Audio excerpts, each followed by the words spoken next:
And so when it happened, allegedly Farrakhan had told the administration and the local police not to touch his body, to stay there. Like they were going to fly down all of their security people and all of their, medical people or whatever, man, to look for foul play.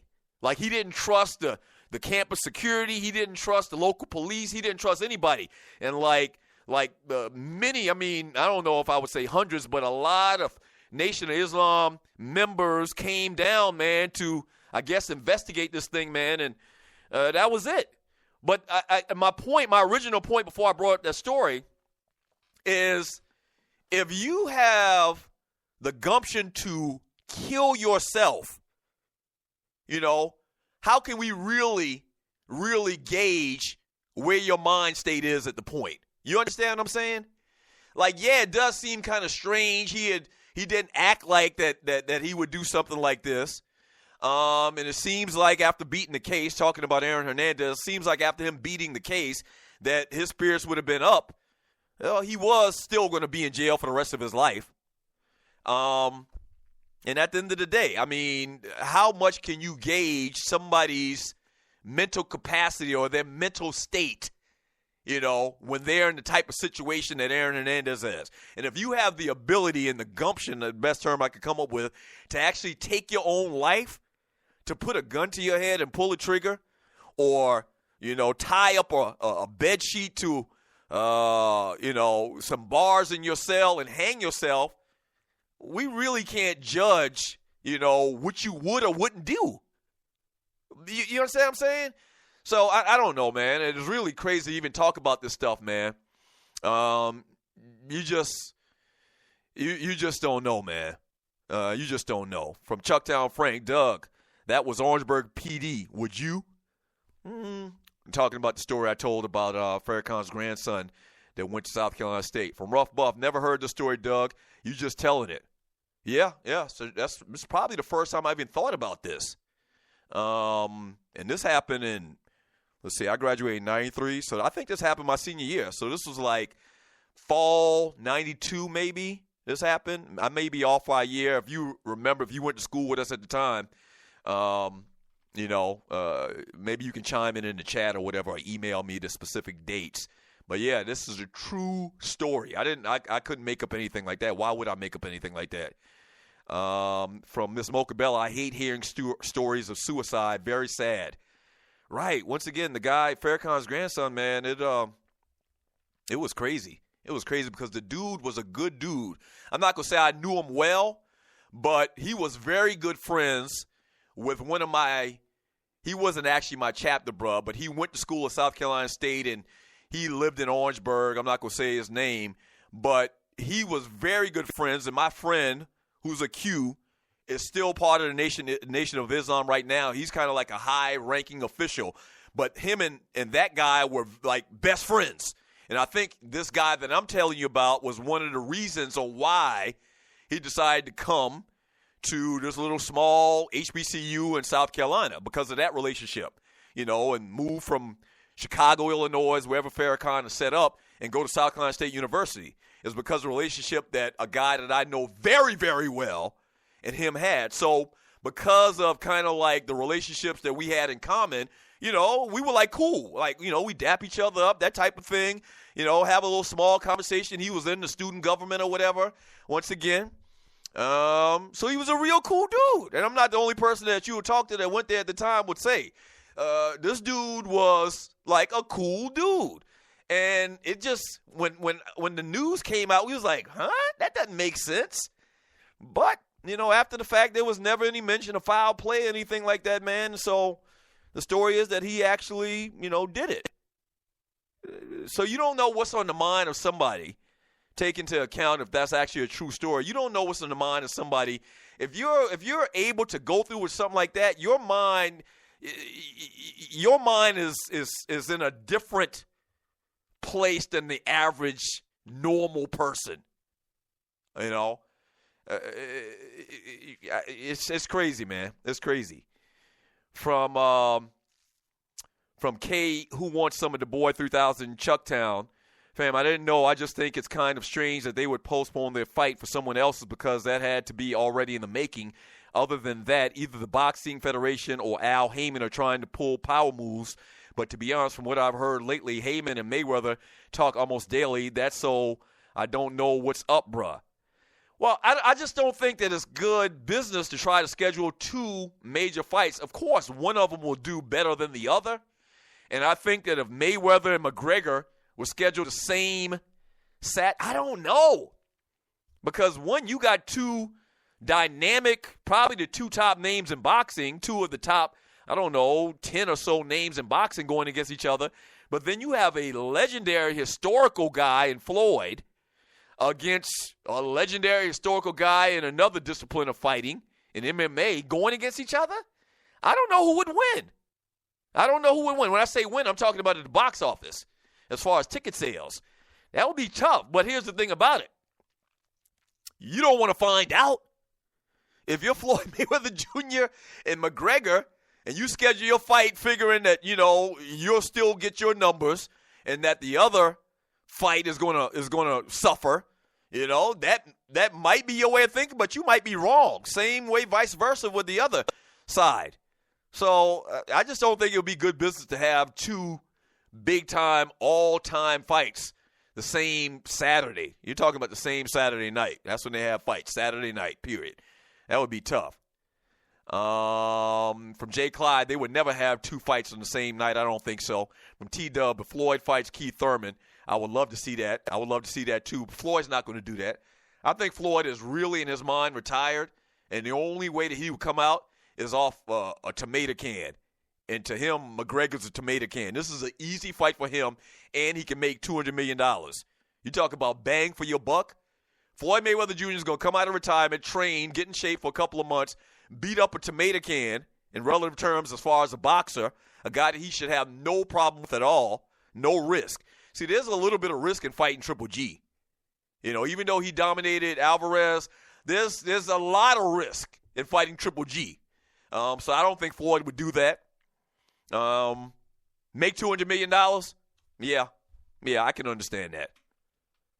Yeah, I can definitely understand that. From RC, I dismiss anything Dana White's talking about in regards to this fight. Floyd holds all the cards, and the fight will be made when he decides it's time. From Andre Elam, T-Dub, how did the track meet go this weekend for Travis? Let's see what else we got here. From RC, this Hernadez story hits home with me. My brother died in jail the same way Hernadez did. Even though my brother was a troubled soul and was in and out of prison for most of his life, he would never take his own life, but his death was ruled a suicide. And that's the bad thing about it, all the conversation that we've had about this. We will never know. Like, have you ever heard about a conspiracy about somebody that actually was murdered and it was pinned to suicide? Do you ever remember hearing a story where that was the scenario, but they later find out that it was actual homicide? I don't remember hearing too many stories like that. We'll probably never know the truth of what happened with Aaron Hernandez. Yeah. From Big L X Squad around the Million Man March, that's a setup. Well, you're talking about the Farrakhan thing that I was talking about earlier. Oh, my gosh. When I tell you conspiracy theorists abound, it was so many, and it was so strange. And I remember, they had taped off the entire floor or whatever of that particular hall, and it was Mitchell Hall where he lived. He lived on campus at Mitchell Hall. And they had, locked it down. And, they had these droves and droves of personnel coming there, man, and investigate this thing. It was a crazy, crazy story. And it's funny how my mind works. I can't remember what I did yesterday, but I'll remember something that I haven't talked about in 25 years.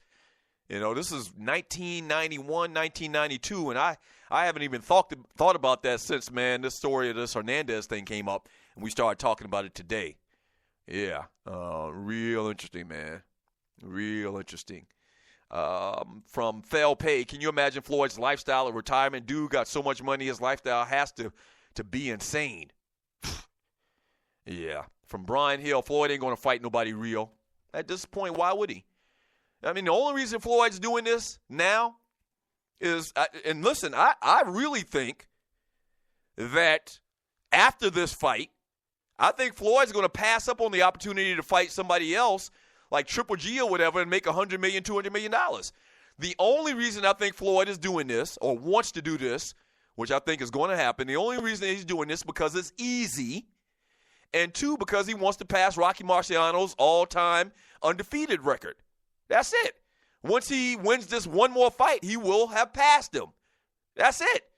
Like, I think I can see next year or the year after this last fight, 2 years after, 3 years after, an opportunity, coming Floyd's way where he can make $50 million, $100 million to fight a tough opponent like Triple G.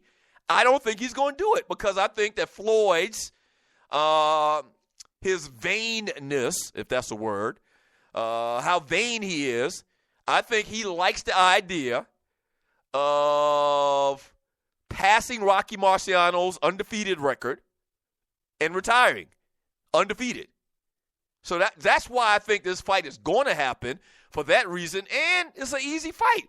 He's not going to fight nobody there's a chance that he could, get a tough battle and possibly lose to.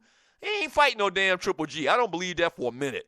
But for Conor McGregor, yeah, I'll take that easy money.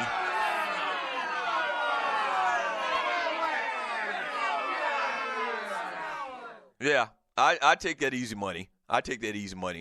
I could be wrong, but I don't think that he'd risk, his undefeated record and fighting a straight killer like Triple G at this point in his career. I was actually shocked that he fought Alvarez a couple of years ago.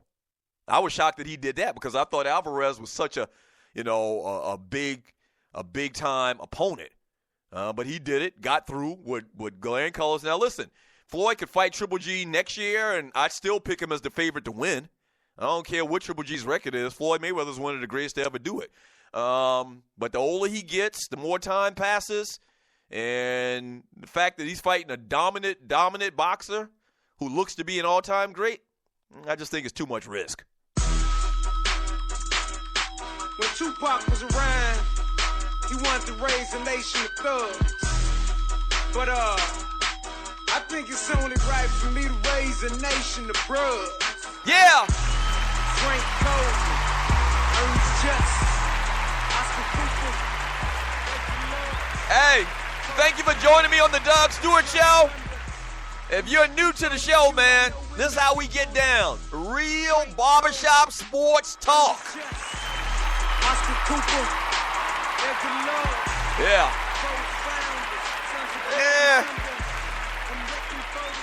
A lot of times we agree, a lot of times we disagree, but we still together. Yes, sir.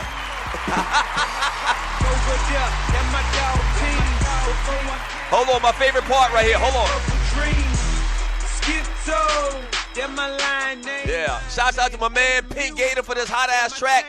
Dwayne Bassan, Gerald Oliveri, my engineers, Waterhead, Walter, Poe Politicking, Brandon Butler, the consultant, John Gorenfell, the web guy. Thank you so much. And a special shouts out to all of the Stewies. Without you, there is no me. Thank you, thank you, thank you. Yeah. All right. Coming up next. Hadn't heard Vern in a while, so I'm sure he's going to go ham today. The number one Chief Rocker, Vern from Jersey, coming up immediately following me in about 3 minutes, so stay tuned for that. Should be interesting. And then following him, Jeff Fox, 3 to 4 p.m. today, and possibly right here on WSME, That Ninja at 6 p.m. We'll do this show, the Doug Stewart Show, again tomorrow. Same Doug Stewart time, same Doug Stewart channel. Peace. When Tupac was around, he wanted to raise a nation of thugs. But I think it's only right for me to raise a nation of bruhs. Frank Coleman, Ernest Just, Oscar Cooper, Edgar Love, 4 founders, sons of blood and thunder. I'm wrecking for the Q, I know it make you wanna. Frank Coleman, Ernest Just, Oscar Cooper, Edgar Love, 4 founders, sons of blood and thunder. I'm wrecking for the Q, I know it make you wanna